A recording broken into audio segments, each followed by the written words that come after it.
Good morning madam.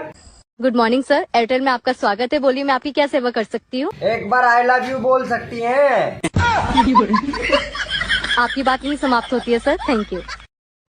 एक आई, ये गाना इतना ट्रेंडिंग में चलने लगा है कि यहाँ तक कि कुत्ते भी नाचने लगे हैं।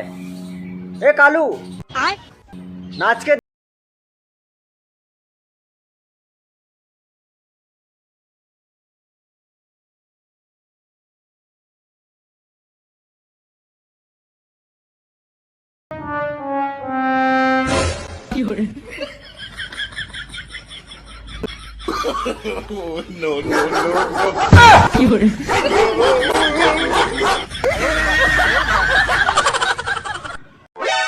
मेरी शराफत देखो, मैंने तुम्हें देखे बगैर शादी कर ली।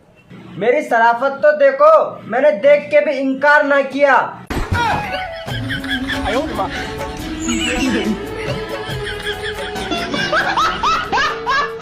दमाजी, आप दिन में तो नौकरी करते थे, अब रात को क्यों करने लगे?